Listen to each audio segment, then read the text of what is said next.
నమస్కారం వార్తలకు స్వాగతం ముందుగా ముఖ్యాంశాలు స్పీడ్ ఆఫ్ బిజినెస్ తో ఇతర రాష్ట్రాల కంటే ఏపీ ముందుండాలి మంత్రి నారా లోకేష్ కలెక్టర్లకు సూచన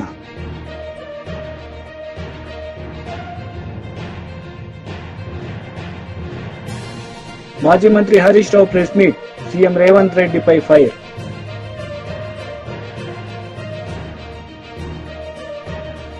పెట్టుబడులు ఆకర్షించడానికి అన్ని రాష్ట్రాలు పోటీ పడుతున్నాయని స్పీడ్ ఆఫ్ బిజినెస్ లో ఇతర రాష్ట్రాల కంటే ఏపీ ముందుండాలని మంత్రి నారా లోకేష్ కలెక్టర్లకు సూచించారు. పెద్ద పెట్టుబడులు పరిశ్రమలు రాష్ట్రానికి వస్తే వాటిని సచివాలయం నుంచి క్షేత్రస్థాయిలో పర్యవేక్షిస్తామన్నారు. This is for school education. Next time Board of Intermediate Goda will integrate into this. We will share it with you. Transparent mechanism lo we are now going to give this to you. ఇక్కడ చాలా స్పష్టంగా ఎక్కడెక్కడ focus చేయాలని elements కూడా మేము పెట్టాము. ప్రధానంగా first page is about your status report. Where do we stand right now. Second slide please. Second page. రెండో పేజ్కి వెళ్తే ప్రధానంగా టాప్ వచ్చేగల what is the top and bottom performing mandals in terms of academics in your district is given here, so to be demarcated in clear colors, so it's very easy. Plus akkada next 4 years 5 years okokka what is the progression that is expected. So meer chuste mee table ki there are clear targets to collectors on the progression that is expected in terms of academic performance. Same exercise has been done for school infrastructure also. And then bottom is the mandals with high and low number of schools below 15 enrollment. So enrollment is also our focus ganaka adi kuda pettam meeku ardhamayedanga chaala transparent ga meeku istam jarigindi.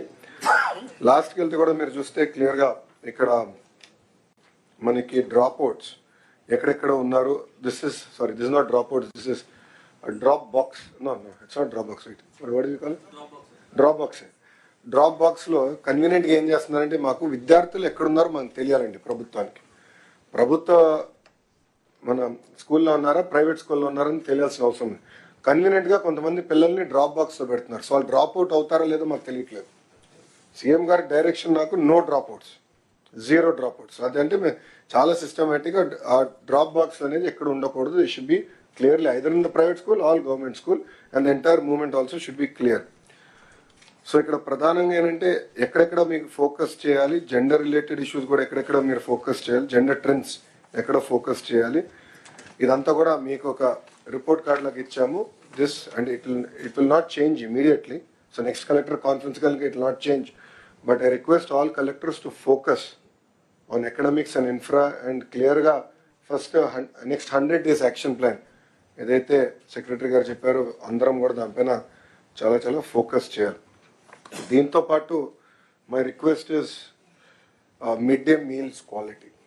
So గౌరవ ముఖ్యమంత్రి గారు కూడా మన బాపట్లకు వచ్చినప్పుడు పిల్లలు తినే mid day meal కూడా గౌరవ ముఖ్యమంత్రి గారు చూశారు, ఆయన కూడా భోంచేశారు. దాంట్లో చాలా స్పష్టంగా న్యూట్రిషన్ వాల్యూ ఇంప్రూవ్ చేయాలి అనేది సార్ డైరెక్షన్.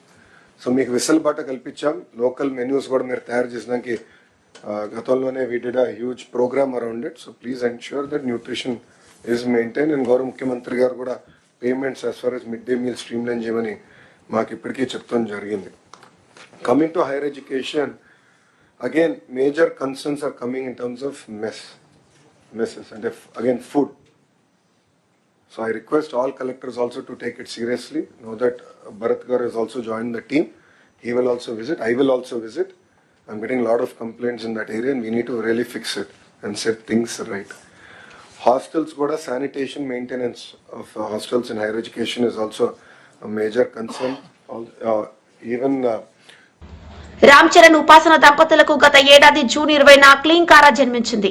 అయితే తమ కూతురి విషయంలో ఎంతో గోప్యత పాటిస్తున్నారు. గ్లోబల్ స్టార్ కపుల్ తమ బిడ్డకు సంబంధించిన వివరాలు, ఫోటోస్, వీడియోస్ బయటికి రాకుండా మెగా ఫ్యామిలీ జాగ్రత్తలు తీసుకుంటోంది.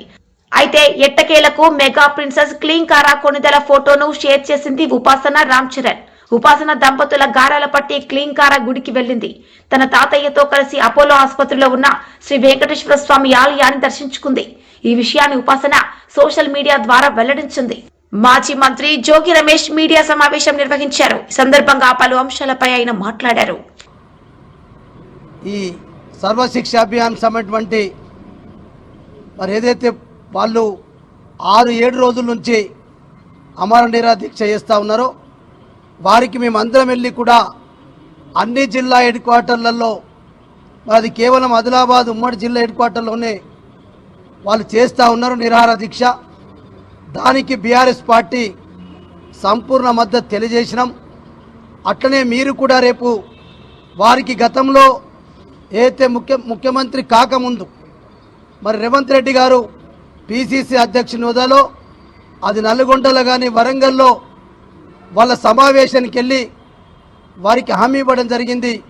దాన్ని తప్పకుండా మరి ముఖ్యమంత్రి కాకముందు అయితే పిసిసి అధ్యక్షుని హోదాలో మా ప్రభుత్వం వస్తే తప్పకుండా ఛాయ్ తాగే అంటే వ్యవధిలోనే ఇట్లా ఛాయ్ తాగుతాం, ఇట్లా మీకు ఆర్డర్ ఇచ్చేస్తామని చెప్పారు.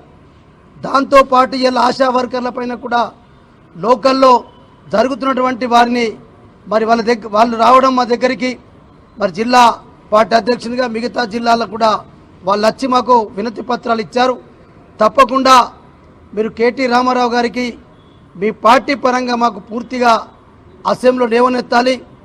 మా నాయకురాళ్లపైన కూడా అమానుషంగా పోలీసులు మరి లాఠీ చార్జ్ చేసి మహిళలను కూడా చూడకుండా మరి అఘాయిత్యాలు చేసినటువంటి విషయాన్ని కూడా అన్ని పత్రికల టీవీలు వచ్చినాయి, మా దగ్గరకు వచ్చిన ఖచ్చితంగా మీరు వారి పట్ల కూడా స్పందించాలని చెప్పినాం.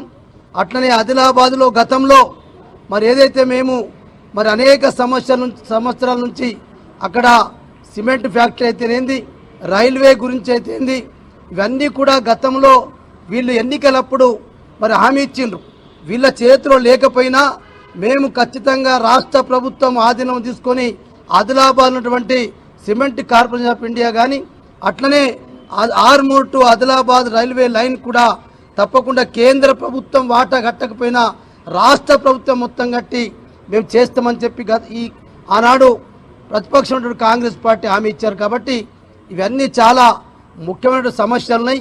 ఇవన్నిటి కూడా ఖచ్చితంగా మీరు అసెంబ్లీలో లేవనెత్తాలని చెప్పి వారికి మేమందరం కలిసి మరి విజ్ఞాపన పత్రాన్ని ఇవ్వడం జరిగింది. దాంతోపాటు రేపు మీ అసెంబ్లీ సమావేశాల తర్వాత ఆదిలాబాద్ జిల్లా ఏదో అక్కడ అందరూ నాయకులు పార్టీ వలస వెళ్ళినరు, మరి మీరు ఆదిలాబాద్లో పార్టీ వాళ్ళు వెళ్ళిన తర్వాతనే ఇంకా బలోపేతమైంది. మీరు తప్పకుండా ఆదిలాబాద్ జిల్లా ఎట్లయితే గతంలో మీరు సమావేశానికి వచ్చారో రేపు మిగిలినటువంటి నిర్మల్ కానీ అట్లనే ఆసిఫాబాద్ కానీ మంచిర్యాల జిల్లాలో కూడా మీరు ఖచ్చితంగా పార్టీ కార్యకర్తల యొక్క సమావేశానికి టైం ఇవ్వని చెప్పినాం.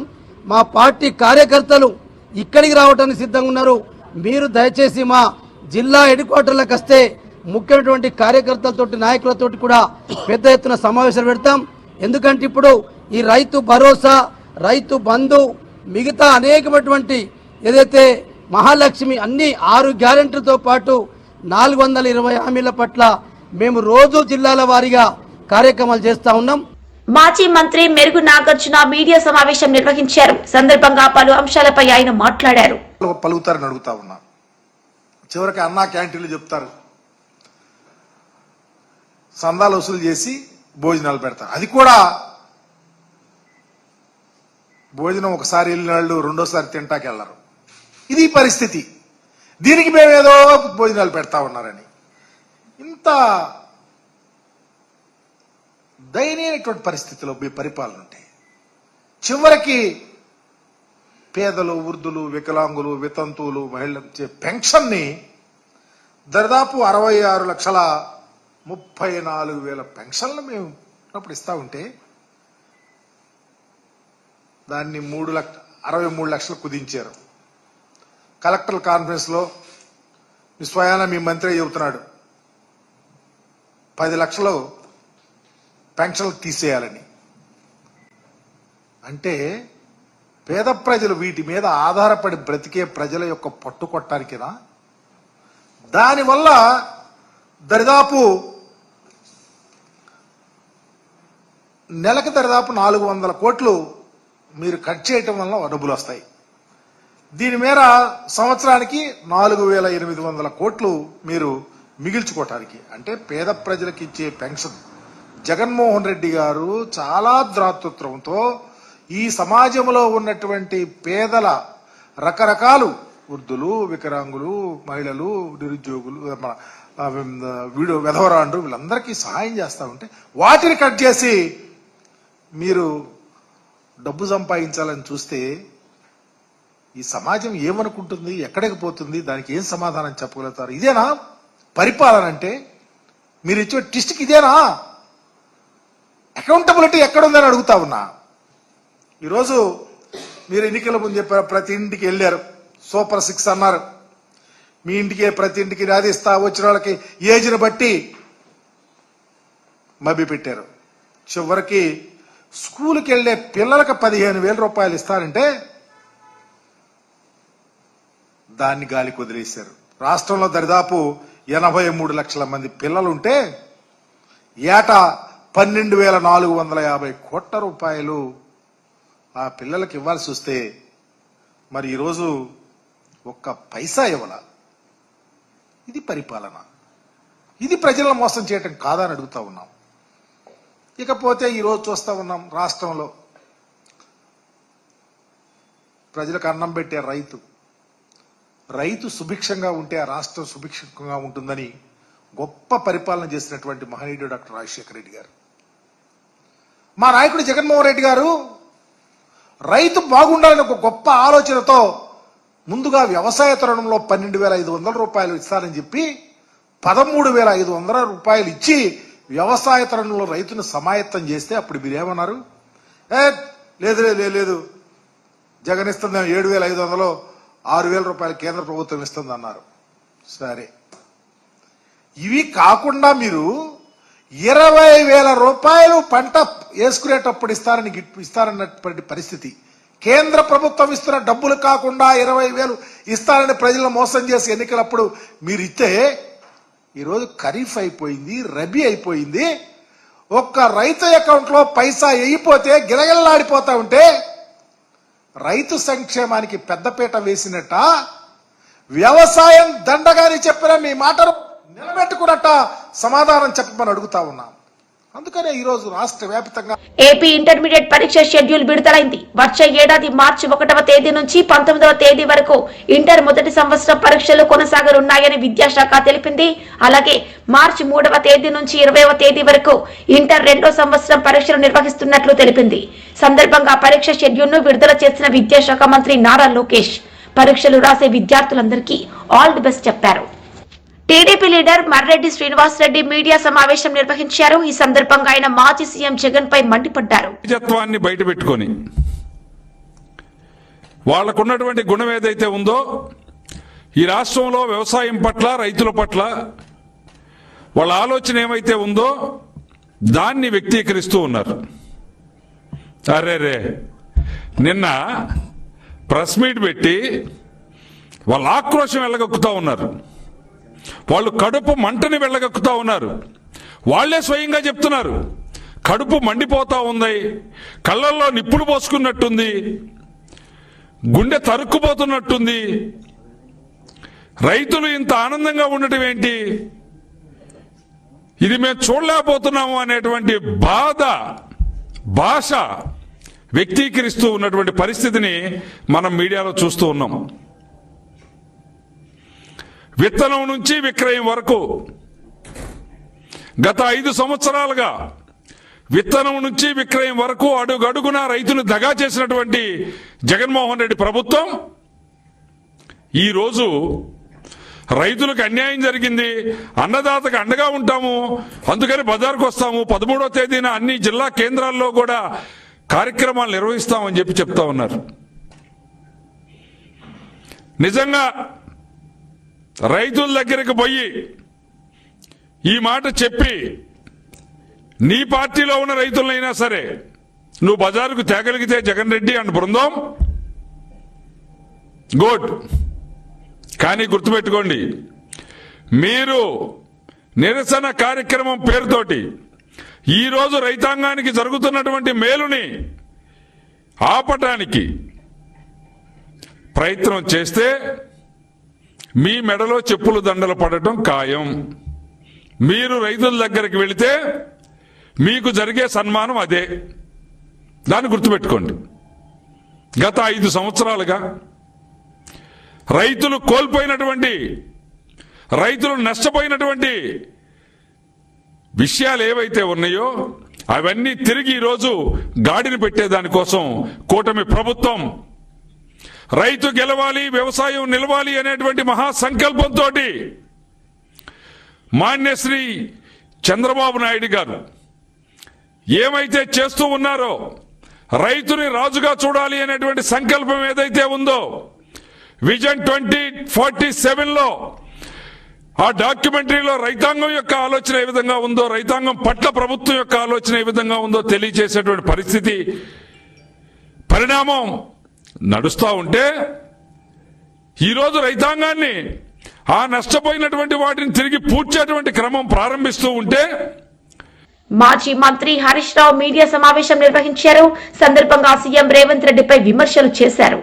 మా సీనియర్ మాజీ మంత్రివర్యులు శాసనసభ్యురాలు సబితా ఇంద్రారెడ్డి గారు, మాజీ మంత్రి సత్యవతి రాథోడ్ ఎమ్మెల్సీ గారు, తాండూరులో పిల్లలకు ఫుడ్ పాయిజన్ అయింది, ఆసుపత్రిలో ఆగమాగం ఉన్నారు పిల్లలు, ప్రాణాపాయ స్థితిలో ఉన్నారు పిల్లలు, ఆ పిల్లల్ని చూడ్డానికి వెళ్తాము, ఆ పిల్లల్ని పరామర్శించడానికి వెళ్తామంటే సబితా ఇంద్రారెడ్డి గారిని, సత్యవతి రాథోడ్ గారిని వికారాబాద్ లో అరెస్ట్ చేశారు.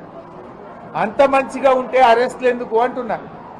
నీ పని చక్కగా ఉంటే, నువ్వు అన్నం చక్కగా పెడితే, పిల్లలు మంచిగా ఉంటే ఎందుకు భయపడుతున్నావు రేవంత్ రెడ్డి? ఎందుకు ఎమ్మెల్యేలను ఎమ్మెల్సీలను అరెస్ట్ చేస్తా ఉన్నావు?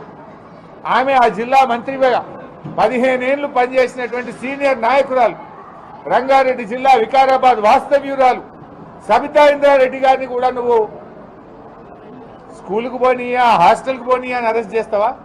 మాజీ హోంమంత్రి ఏం తప్పు చేసింది సబితమ్మ గారు?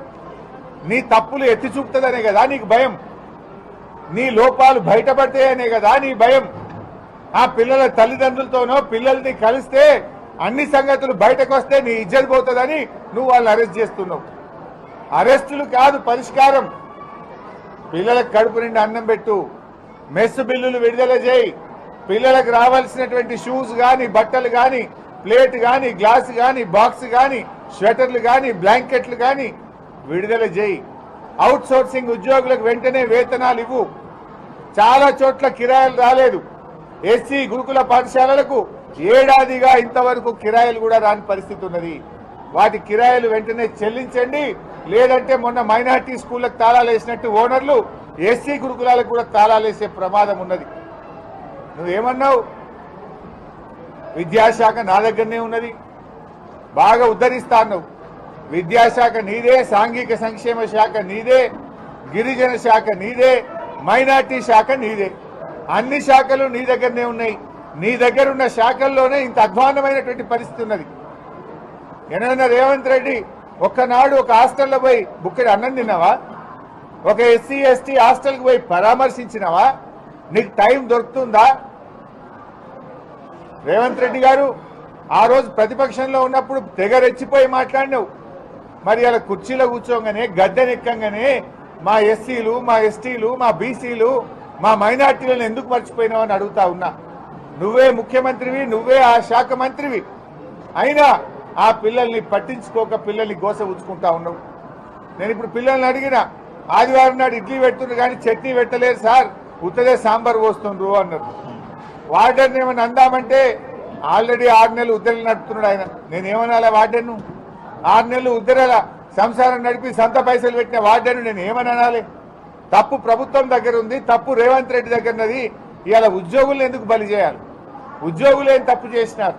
నువ్వు సరిగ్గా పైసలు ఇస్తే వాళ్ళు కడుపు నిండి అన్నం పెట్టారు కదా, నువ్వు తువ్వాలలు ఇస్తే వాళ్ళు పిల్లలకు ఇస్తారు కదా, నువ్వు షెటర్లు బ్లాంకెట్లు ఇస్తే పిల్లలకు ఇస్తారు కదా, ఇయ్యకుండా నువ్వు ఎమ్మెల్సీ పర్వతరెడ్డి మీడియా సమావేశం నిర్వహించారు. ఈ సందర్భంగా పలు అంశాలపై ఆయన మాట్లాడారు. చంద్రబాబు గారు ఎంత పచ్చిగా ఉద్యోగస్తులను కానీ అన్ని వర్గాలని కూడా దగా చేస్తున్నారన్నది వాస్తవాలు ప్రజలు తెలుసుకోవాలి. సూపర్ 6 హామీలు అని చెప్పి ఈరోజు పేద ప్రజలందరినీ సుమారుగా 1.40 లక్షల కుటుంబాలు అన్నింటినీ కూడా రోడ్డును పడేసినటువంటి చరిత్ర. అదేవిధంగా వ్యాపారస్తులు కానీ, ఉద్యోగస్తులు కానీ, అలానే నిరుద్యోగులు కానీ వీరందరూ కూడా ఎంతో ఆశపడ్డారు. కొత్త ప్రభుత్వం వచ్చిన తర్వాత 20 లక్షల ఉద్యోగాలు తీసుకొని వస్తారని, అలానే నిరుద్యోగ భృతి తీసుకొని వస్తారని చాలామంది ఆశించారు. అయితే దీనికి సంబంధించి మొట్టమొదటిగా జూన్ 14వ తేదీన ఆయన మొట్టమొదటి సంతకం సీఎంగా బాధ్యతలు చేపట్టిన వెంటనే మెగా డిఎస్సిపై చంద్రబాబు తొలి సంతకం 16,347 ప్రభుత్వ ఉద్యోగాలతో ఆయన మొట్టమొదటి సంతకం చేసినారని చాలా ఆర్భాటంగా ఇప్పటికి కూడా ప్రకటించుకుంటా ఉన్నారు. ఈ మొట్టమొదటి సంతకాన్ని దేనికైనా ఒక విలువ ఉండాలి. ఒక మాట చెప్పినప్పుడు ఎన్నికలకు ముందు అబద్ధాలు చెప్పారు, ఎన్నికల తర్వాత కూడా అబద్ధాలు చెప్పడం, ఆ తర్వాత డిఎస్సి ఆలస్యం అని నారా లోకేష్ గారు చెప్పడం, ఆ తర్వాత ఇప్పుడు విద్యా వాలంటీర్ల నియామకం అని ఈరోజు ఒక న్యూస్ రావడం. దీనికంతా కూడా ఇంకొక విషయం కూడా, ఈ మధ్య ఇది మంచి ప్రభుత్వం అని చెప్పి వారందరూ కూడా కొన్ని పోస్టర్స్ రిలీజ్ చేశారు. దాంట్లో మెగా డిఎస్సి ద్వారా 16,347 పోస్టులను ఇచ్చేసామని చెప్పి వారు ఈరోజు ప్రజల ముందుకెళ్ళి ఈ పత్రికనన్నింటినీ కూడా ఇవ్వడం జరిగింది. ఎంత దగా అండి, ఎంత మోసం! ప్రజల్ని మోసం చేసి అధికారంలోకి వచ్చిన తర్వాత కూడా మొట్టమొదటి సంతకం అని చెప్పి ఒక డిఎస్సి నోటిఫికేషన్ ఇచ్చి ఆ డిఎస్సి నోటిఫికేషన్ పోస్ట్ పోన్ కావడం, మళ్ళీ మేము ఉద్యోగాలు ఇచ్చామని ఇది మంచి ప్రభుత్వం అని ప్రకటించుకోవడం, ఇవన్నీ కూడా ప్రజల్ని మోసం చేసినటువంటి విధానాలే. దీనికి సంబంధించి కొన్ని వాస్తవాలు.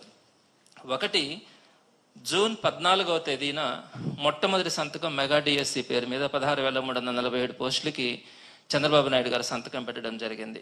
అయితే వెంటనే ఆయన మనుషుల ద్వారా కొత్త వాళ్ళకు కూడా టెట్ నిర్వహించి డిఎస్సి గాని నిర్వహిస్తే ఎక్కువ మందికి ఉద్యోగాలు ఇచ్చే అవకాశం ఉంటుంది అని చెప్పి ఒక లెటర్ పెట్టించుకొని ఆ డిఎస్సిని పోస్ట్ పోన్ చేస్తున్నారు.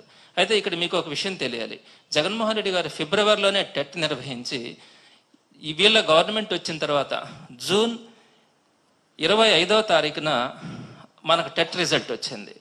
జూన్ 25న టెట్ రిజల్ట్ వస్తే జూన్ 14న డిఎస్సి నోటిఫికేషన్ ఇస్తానని, మరొక్క టెట్ నిర్వహించాలని ఈ డిఎస్సిని ఆయన రద్దు చేసి పోస్ట్ పోన్ చేసినారు. అది ఎంతవరకు సమంజసం?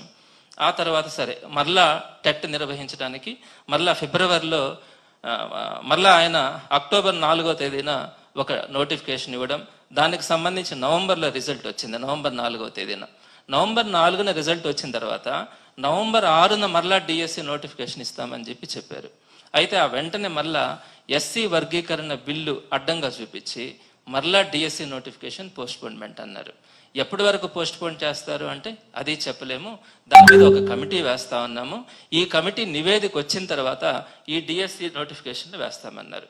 ఆ కమిటీ నివేదిక ఎప్పుడు వస్తుంది అంటే 4 నెలలు పట్టొచ్చు, 6 నెలలు పట్టొచ్చు, సంవత్సరం కూడా పట్టొచ్చు అన్నారు. మరి ఈలోపు ఈ డిఎస్సి నోటిఫికేషన్కి ప్రిపేర్ అవుతున్నటువంటి ఈ లక్షల మంది విద్యార్థులకి ఏమని సమాధానం చెప్తారు? పైపెచ్చి ఈరోజు మళ్ళీ ఏం చెప్తా ఉన్నారు, ఈ వ్యాకన్సీస్ అన్నిటికీ సంబంధించి విద్యా వాలంటీర్స్ ని నియమిస్తామన్నారు. ఒకవేళ మీరు ఇప్పుడు వార్తలు ముగించే ముందు ముఖ్యాంశాలు మరోసారి. స్పీడప్ బిజినెస్ తో ఇతర రాష్ట్రాల కంటే ఏపీ ముందుండాలి.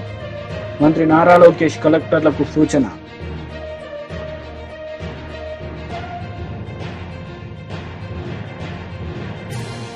మాజీ మంత్రి Harish Rao press meet, CM Revanth రెడ్డిపై ఫైర్.